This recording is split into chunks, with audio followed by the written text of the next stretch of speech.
Hey, what is all going on? Today I want to talk to you about triggers and how to clear them. I've put off this video for a little bit, but it's about time that I make it. Because it's actually, honestly, one of the most crucial things you can do. And what I'm going to talk about, there's a dude named Julian himself on YouTube. He talks about this process too, but it's kind of vague, in my opinion. His words is his little method is action, trigger, release, repeat, and it's kind of accurate. But at the same time, it is definitely not the broken down, detailed version of it, and that's what I want to make a video about today.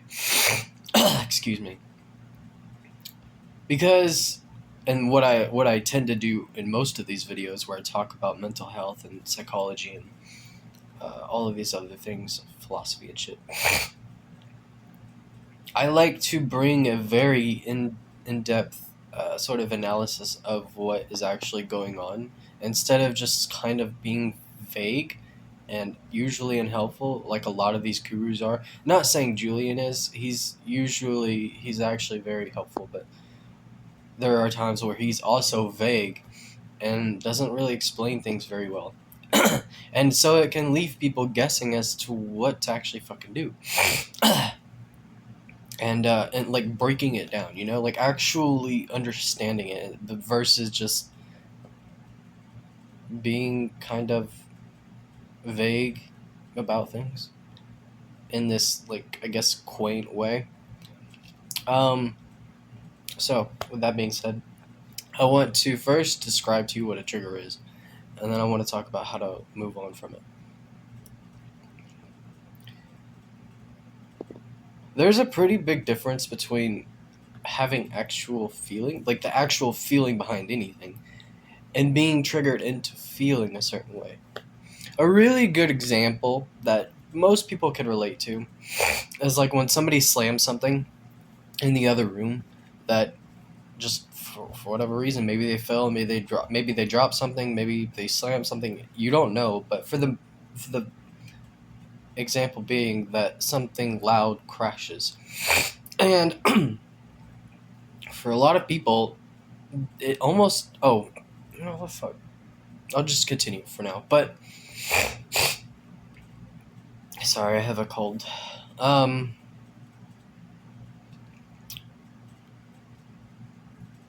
For a lot of people, I think can relate to this to some degree or another.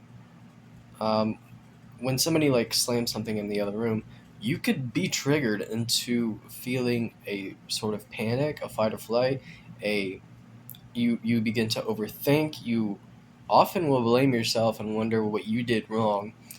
If you're in this sort of mental mind space, you will blame yourself for something that didn't even have anything to do with you. You don't know, it may or may not, but you don't know. And that's part of the trigger is there's no connection or communication or evidence. There's just you assuming and overthinking and then judging yourself. And it really could spiral if you're not aware and if you're not in control of the trigger. So a really big first step is being aware of all of the things that trigger you into a reaction, especially when it triggers you into an action. A lot of people may be triggered, but they keep it inside, they bottle it up, they ignore it, they let it fester, they let it grow. They may not act on it. And part of the reason is because they don't want to be seen as crazy or out of the box or whatever. And so they avoid how they feel. And actually, this brings me to a good point, because there's this Indian psychologist on YouTube who likes to make shorts or whatever. He's, I guess, a live streamer or something, talking about psychology and therapy and stuff. I seen one of his videos, his shorts recently, that said he was saying you should ignore yourself, and I really just don't agree with that. I don't agree with ignoring yourself. It doesn't make sense to me. ignoring yourself is what got you there in the first place. It's called uh, neglect. You're neglecting yourself. You're neglecting the triggers, the way you feel, the way you think about how you feel. You bottle it up and you save it for another time until you explode. That it's not helpful. I really hate the way he phrased his words in that clip. I just hate it. I hate the idea of promoting ignoring yourself. It sounds like it makes sense. And this is another example of people trying to sound quaint, make clickbaity articles and videos and shit. Um, but it's just not that helpful when you break it down logically.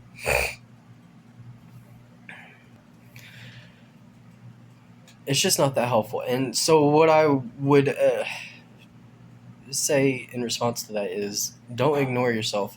First, be aware of the trigger. Be aware of when you're being triggered and when you're being triggered into action.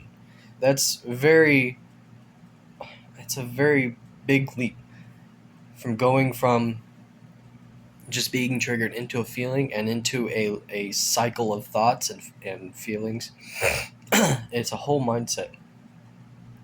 And then you blame yourself and so on. Being aware of the triggers and then becoming aware of the ways you act on those triggers is super huge. Because that's a lot of the time that is what self-sabotage comes from. Is you being triggered into a reaction. So being aware of the trigger is a huge first step. And then creating space and time for yourself to unpack and feel the way that you feel and understand yourself and just take some time for yourself to gather yourself. Another first step or another step would be to forgive yourself. Forgiveness, especially in yourself, is one of the biggest weapons you have against anything that is trying to bring you down. Forgive yourself. And it's especially true when it comes to your triggers. It's one thing if you actually made a mistake, like in the moment, first of all, but just in general, if you actually make a mistake, you should still forgive yourself. But there's actually a reason, to feel a certain amount of guilt versus being triggered into a reaction based on something else that is happening, whether it has to do with you or not.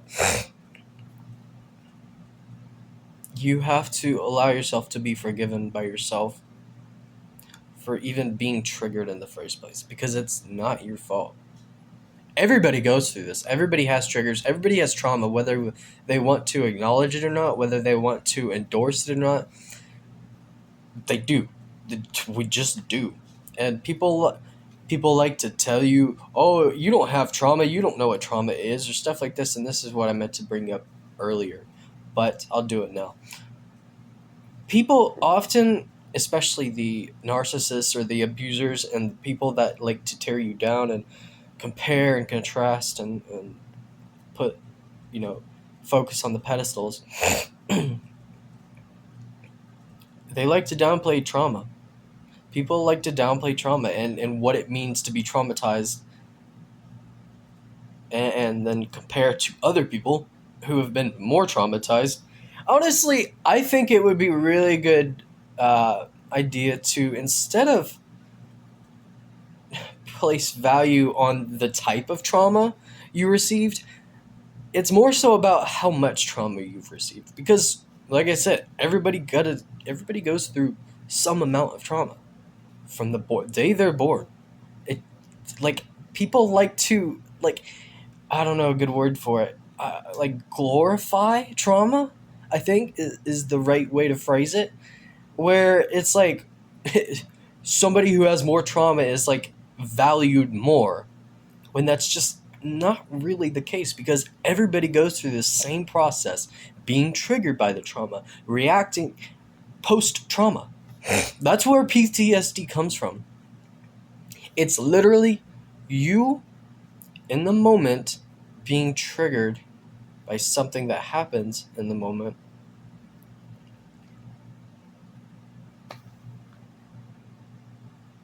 and reacting to it, but the trigger exists from long before. And you just never found a way to clear it out. You you let it fester, you let it grow, you let it continue, you bottle it up, and you don't do anything about it, and you ignore yourself. That's why I hate so much why he says that. Post-traumatic stress disorder is where you have trauma and you are not capable of processing it appropriately. Nobody is when they first start out. And of course they let it grow, they bottle it up, they let it fester, they let it get worse. Typically it gets worse and worse and worse until you do start reacting. It goes from being afraid to being crazy to actually being crazy, because now you're reacting off of a trigger that was created a long time ago. That's the post part of PTSD. And the stress is what led up to it. That stress that built up more and more and more over time of being perceived a certain way and then trying to avoid being perceived a certain way. And it causes all of these cascading domino effect of becoming less and less authentic because you don't want to be yourself as much anymore.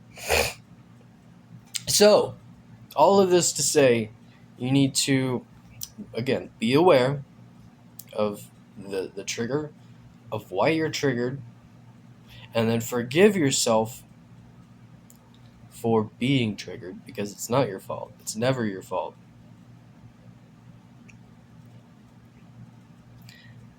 Create space and time for yourself to allow the trigger to pass, move along from the trigger that has you feeling a certain way, and release the trigger, release the charge behind the trigger, the feelings that come up with the trigger. Let it go.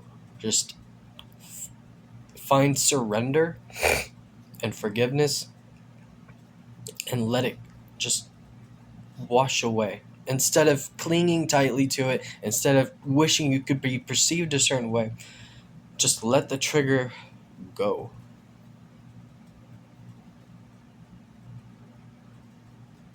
You can breathe. You can do breathing exercises, meditate. Just don't allow the trigger to control your actions in that moment. I know it can be easier said than done, but I think this practice is one of the most crucial ways you can improve your mental health very quickly, very suddenly, very efficiently, and it's so effective.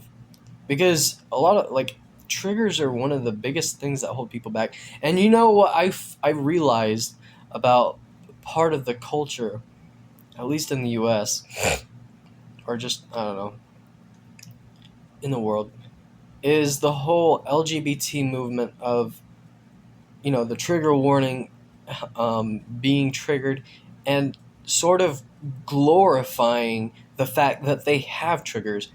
And instead of allowing them to clear, allowing them to heal and move on, people will want to be respected for their triggers.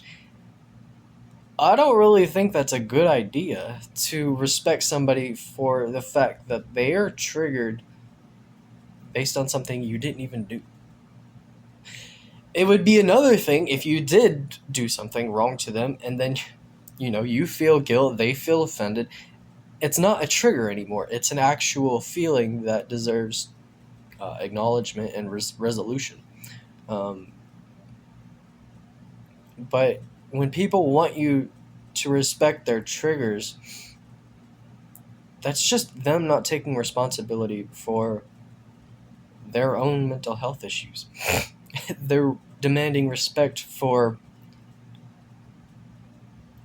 not healing, for choosing not to heal. They're aware that they have triggers. That's the point. They're aware that they have triggers, but they don't. I mean, I assume they don't. Most of them don't know how to. So there, like I said, there's a level of forgiveness that needs to occur. But when you become aware of your trigger, it then becomes your responsibility to heal the trigger.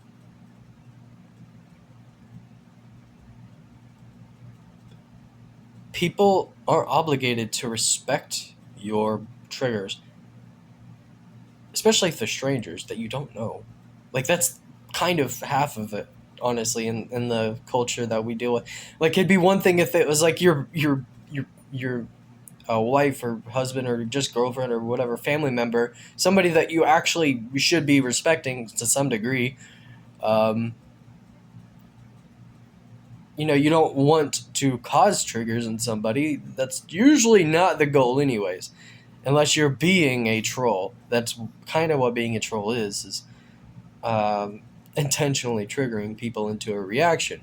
But if you're just being you and they get triggered based off something arbitrary that you did, which is typically what it means, it's an arbitrary action that causes an overreaction in somebody. Then they demand you respect them for that overreaction. I don't really see the connection there. I think people need to learn how to heal their triggers instead of just letting them integrate into who they are, which is the cause of a lot of detriment in the LGBT society. There's nothing wrong with people wanting to be whoever the fuck they want to be, but when they demand respect for choosing not to heal, I don't see how society is going to get better based off of that paradigm.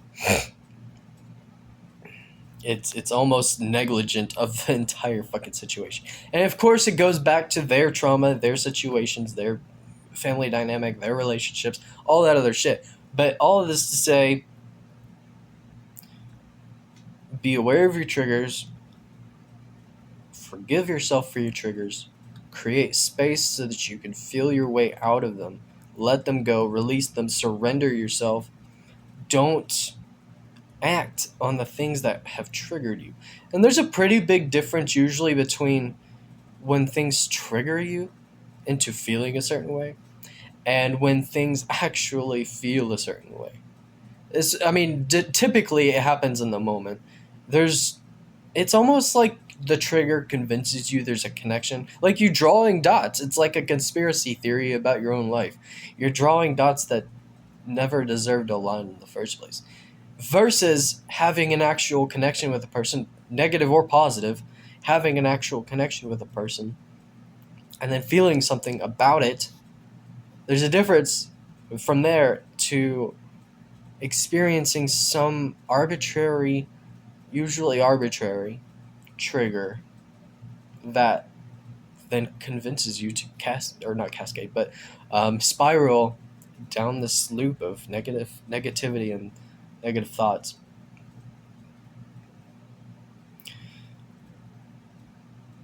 Yeah, and then as Julian says, repeat this process. Don't just stop with that one trigger.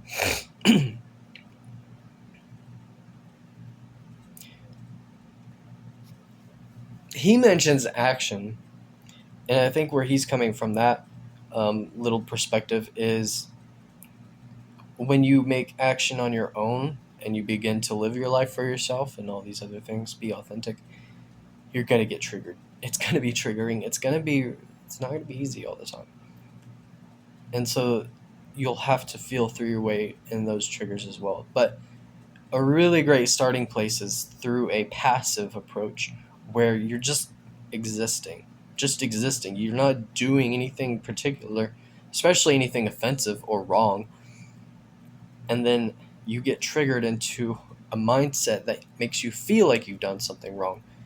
And you become your own worst enemy. You attack yourself. You hate yourself. You do all of these things against yourself. You become pitted against yourself.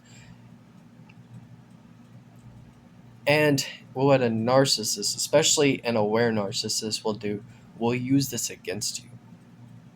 They will trigger you on purpose to get a reaction out of you. And that's the part where you have to cut that off and say, I'm not going to be um,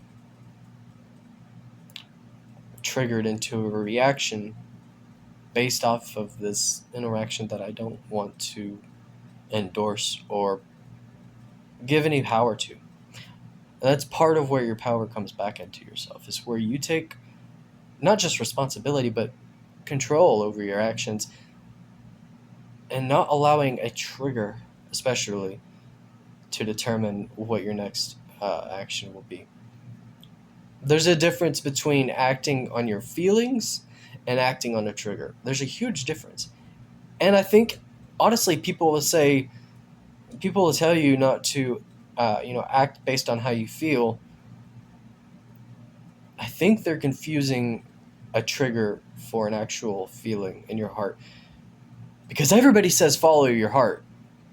And it's usually generally the truth. You will find much happiness when you follow your heart. But then people say, don't act on your feelings, be logical, think about this stuff. And that's where they are battling the triggers. They're battling themselves. They're counteracting this negative spiral of overthinking and toxic self-destructive behaviors. And so they'll say, don't act on how you feel. It's not accurate. What I would propose instead is be aware of the triggers. Don't act based upon the trigger itself. And don't blame yourself for you being triggered. That's a huge part of it. It really is. Forgiveness and not blaming yourself, because that's literally half of the trigger right there, is you blaming yourself, wondering what you did wrong, and then self-attacking and hating yourself and going down these negative loops that send you into what some experience as crazy behavior. And all it really boils down to is you feeding into that narrative, when in reality it's just a door that slammed. It's not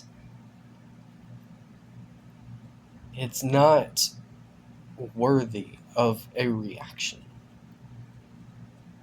Allow yourself to clear through that trigger, to forgive yourself for anything that you think or feel surrounding that trigger, because you're going to go through the loops, and you need to surrender into it and just forgive yourself for what's happening in that moment. Forgive yourself for that trigger. Forgive yourself for the thoughts that occur. Forgive yourself for the loops you go around, the spiral you go down. Forgive yourself. Just forgive yourself. That's literally like at least half of the battle when you're dealing with PTSD, reacting to triggers,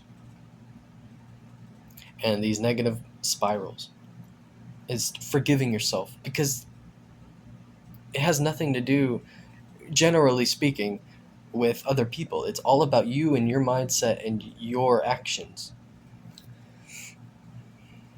You have to forgive yourself for the mindset that you've been experiencing, because it's not your fault. Not really, it's not your fault.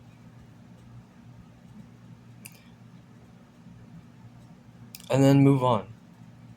And I'll make a video about this specific idea another time, about letting go. But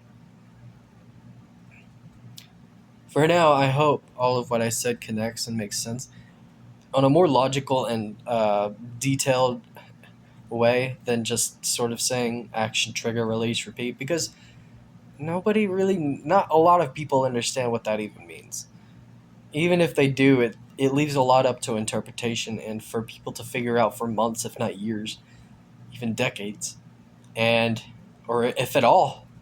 So, you could just tell people quaint quotes all day. It doesn't mean it connects. So I hope what I've done here is I've shed a lot of light on how to improve your own mental health.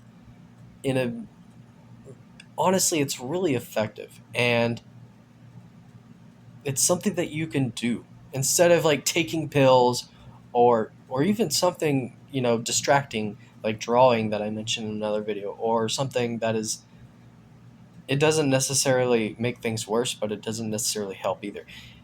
Clearing through triggers is one of the best ways you can overcome the mental issues you're experiencing. The general ones, like depression, anxiety, stress, paranoia, delusions, trauma. I just want to go over again that you shouldn't let other people determine like how traumatized you are, or if you've been traumatized at all. You shouldn't let people tear down your version of reality. If you feel like you've been traumatized, then you've been traumatized. It doesn't require somebody else's approval or validation. It doesn't work that way. You have to acknowledge the ways you've been traumatized. And it's self-evident. You don't have to even convince yourself if you've already gone through, if you've already experienced the dynamic of what it means to be traumatized. PTSD. Reacting to the past, having triggers, and so on and so forth. These are real. It doesn't matter how much you've been traumatized, like in a means of severity. Everyone experiences reality different, but even just saying that doesn't always connect. What I'm saying is, when something happens to you that has affected you in your mental state, that is trauma.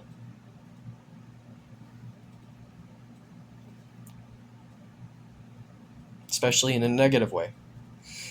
That's kind of the whole intonation of trauma, is a negative impact on your psyche.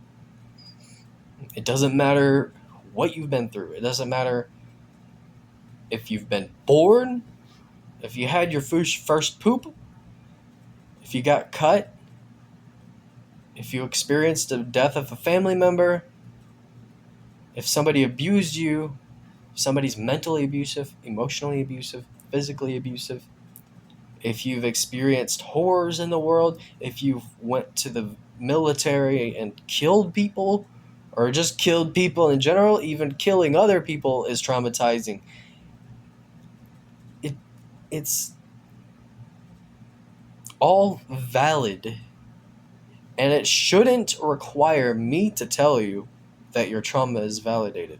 You have to understand that within yourself and validate your own story and your own trauma and your own issues, and see them for what they are, instead of allowing somebody else to tear them down and make them little and not important, neglected.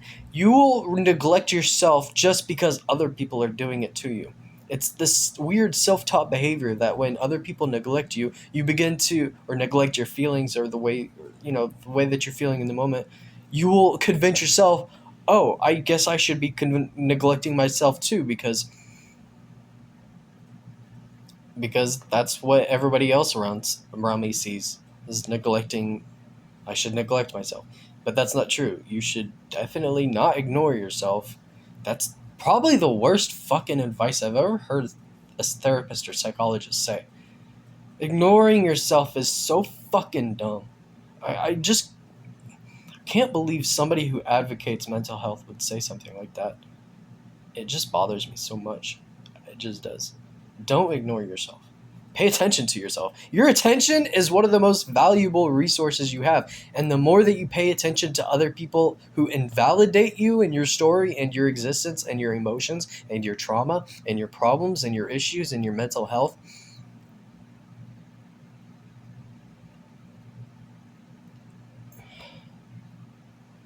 the more you're spiraling.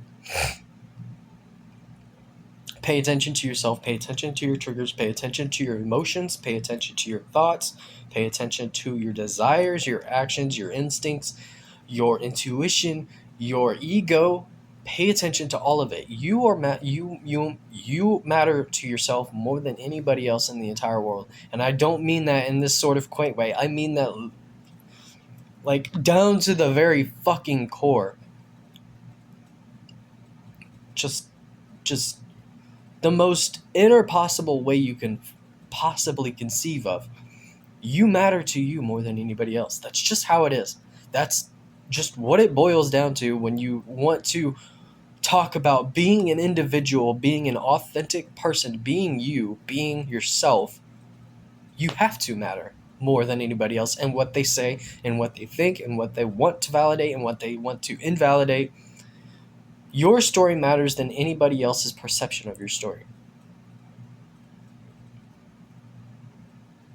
And that's another portion of battling mental health in general, is trying to convince yourself that your story matters more than somebody else's perception of you. Because a lot of the time, especially when it's a parent-kid dynamic, kids highly value the narrative that their parents push.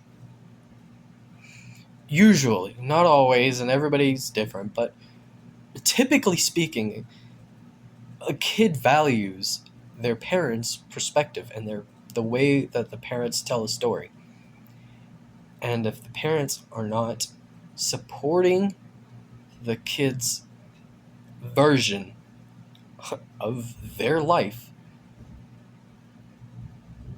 the kid is going to neglect themselves. They're not going to empathize with themselves. They're not going to understand themselves. They're going to feel misunderstood. They're going to feel rejected and dejected and neglected. And it's going to spiral and get worse. And that's a huge problem with so many parents. Just this one problem is so huge. And people, I don't think, really understand how big just this one issue is when it comes to mental health and raising kids. Raising healthy kids is allowing the kid to believe in their own narrative, their own thoughts, their own version of what happened. They are an individual. Whether you like it or not, they still have their own perspective. And I don't know. I mean, I don't have kids. I imagine it could be tough, but neglecting your kid's version of reality is one of the worst things you can do. It's the baseline of gaslighting them, where your narrative matters more than theirs. And so you convince your kid, who's completely susceptible and in your care, to sacrifice themselves for your version of reality, for the parents' version of reality. That's so common. It was common with me. It's literally what I experienced with my parents. It's accurate to the fucking T.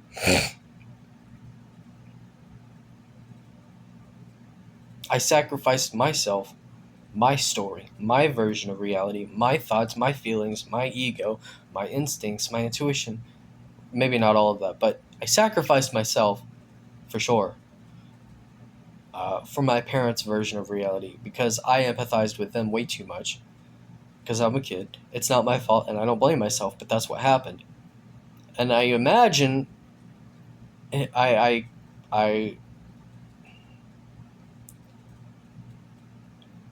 presume, or not assume, but it would just seem that a lot of people go through the exact same thing as me. If not everybody. I mean, everybody goes through trauma, but when it comes to parents, and again, every parent-kid dynamic is a little different, but it just seems to be such a common theme, these days at least, where parents neglect their children, not their physical needs. Honestly, that's what a lot of parents fear, is neglecting, well, not all of them, but generally speaking, a parent fears neglecting a kid's physical needs, feeding them, providing shelter, providing water, so on and so forth. Parents can even go overboard. My brother is doing this right now. He's going over, I don't know about right now, like today, but the last time I saw his kid, he was being over, and he's only like he's, I don't know how old he's now, like 9 months or something. But my brother was overfeeding his newborn baby to such a point where his baby couldn't breathe. His baby was always spitting up. Anytime the baby was like crawling on his, like, face forward, he would spit up. That's not normal. It's normal if, like, I mean, I guess it's appropriate if you just feed them and then they spit up some. But it was all the time. Every single time I saw his son, he was spitting up any chance he got. And if he was leaning back instead of forward, if he was leaning back, you could tell his baby was having a hard time breathing because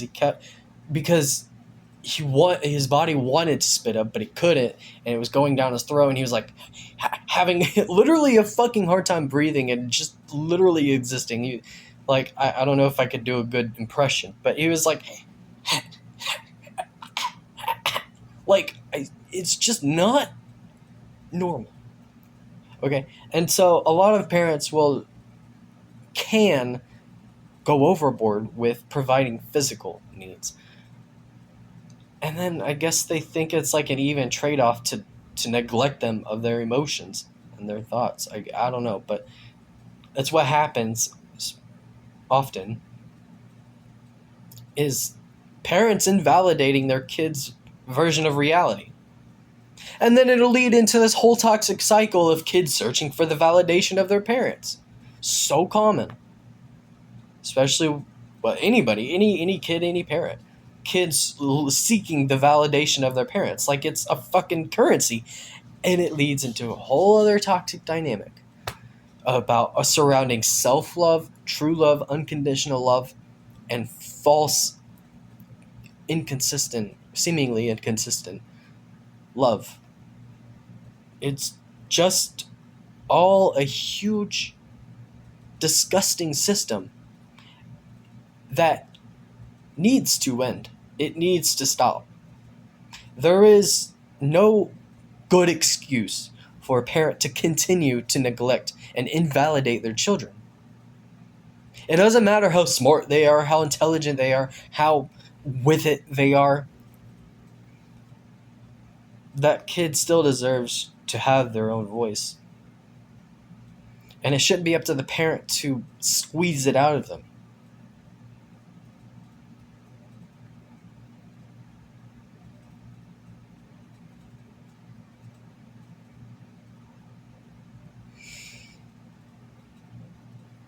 It's awful, man. It's just... But this is just parents. There's all kinds of different trauma. But anyway, I hope this was helpful. I hope I gave you some good insight as to how to deal with trauma and how to clear your triggers and how to better understand what it is you're going through. So with all of that being said, thank you for watching and listening. Thank you for being here, and I'll see you next time. Bye for now.